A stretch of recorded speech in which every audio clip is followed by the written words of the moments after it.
All India road transport workers ইউনিয়নের ত্রিপুরা শাখার উদ্যোগে সিএনজি এবং পিএনজির মূল্য বৃদ্ধির প্রতিবাদে টিএনজিসিএল এর ম্যানেজিং ডিরেক্টরের কাছে ডেপুটেশন দেওয়া হয়। পরিবহন ক্ষেত্রে 4টি সংগঠনের যৌথ মঞ্চ সিটুর সহযোগিতায় বৃহস্পতিবার এই ডেপুটেশন দেয়। শ্রমিকরা সেখানে বিক্ষোভ দেখান। এই কর্মসূচির নেতৃত্বে ছিলেন সিপিএম এর নবনিযুক্ত সদর মহকুমা সম্পাদক অমল চক্রবর্তী। তাদের দাবি সিএনজি পিএনজির বর্ধিত মূল্য প্রত্যাহার করতে হবে। দাবি আদায়ে 1 ঘন্টার বিক্ষোভ কর্মসূচি পালন করা হয়। অমলবাবু বলেন, 2018 সাল থেকে এখন পর্যন্ত সিএনজি প্রতি কেজি 20 টাকা দাম বেড়েছে। গাড়ির ফিটনেস ফি, ইন্স্যুরেন্স ফি বেড়েছে। এই অবস্থায় সিএনজির মূল্য বৃদ্ধি শ্রমিকদের উপর মারাত্মক চাপ বেড়েছে। নিত্য প্রয়োজনীয় দ্রব্যের মূল্য বৃদ্ধির দরুন মানুষ দিশেহারা। তাই সিএনজি ও পিএনজির বর্ধিত মূল্য যেন প্রত্যাহার করা হয়।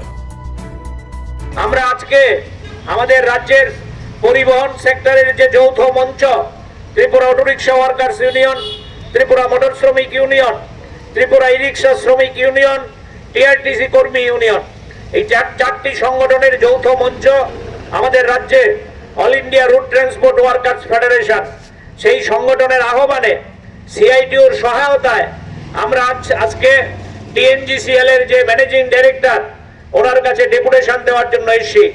আমরা স্মারকলিপিতে দাবি জানিয়েছি অবিলম্বে এই সিএনজি গ্যাসের দাম প্রত্যাহার করতে হবে, অবিলম্বে পিএনজি গ্যাসের দাম প্রত্যাহার করতে হবে। আপনারা দেখছেন আমাদের রাজ্যের শ্রমিকদের রুটি রোজগার একদম বন্ধ।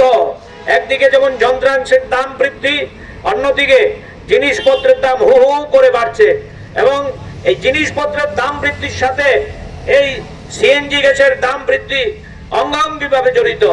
যখনই পেট্রোলের দাম বৃদ্ধি পায়, ডিজেলের দাম বৃদ্ধি পায়, রান্নার গ্যাসের দাম বৃদ্ধি পায় কিংবা এই সিএনজি গ্যাসের দাম বৃদ্ধি পায়, তখন দ্রব্যমূল্য স্বাভাবিকভাবেই নিয়ম করে বাড়তে থাকে। রাজ্যে আপনারা দেখছেন অস্বাভাবিক মূল্য বৃদ্ধি, কিন্তু বিজেপি সরকার সম্পূর্ণভাবে নীরব। রাজ্যের মধ্যে বিজেপির মুখ্যমন্ত্রী থেকে শুরু করে সব মন্ত্রীদের ফ্ল্যাক্স, তারা জয়ধ্বনি দিচ্ছে তারা ট্রিপল ইঞ্জিনের সরকার। দিল্লি থেকে নাকি কলস কলস টাকা আসছে, কিন্তু আমরা এই টাকা রাজ্যের মধ্যে দেখতে পাচ্ছি না। শুধু মন্ত্রীদের ছবি দেখতে পাচ্ছি আর বুলি দেখতে পাচ্ছি। ওই টুইট করছে আর সোশ্যাল মিডিয়ায় বড় বড় কথা বলছে। আমরা দাবি করছি বিজেপি সরকার নামক কোন বস্তু যদি রাজ্যে থেকে থাকে, মানুষের এই যে দুর্দশা, এই দুর্দশার দিকে তারা নজর দিয়ে অবিলম্বে টিএনজিসি কর্তৃপক্ষের সাথে আলোচনা করে এই গ্যাসের দাম কমানোর জন্য তারা উদ্যোগ গ্রহণ করবে। তারা যদি মিনিমাম জনদরদি হয়ে থাকে, তাহলে টিএনজিসি কর্তৃপক্ষের সাথে কথা বলে এই দাম বৃদ্ধি যে হয়েছে সেটা প্রত্যাহার করার জন্য উদ্যোগ গ্রহণ করবে। Bureau report, CNE TV.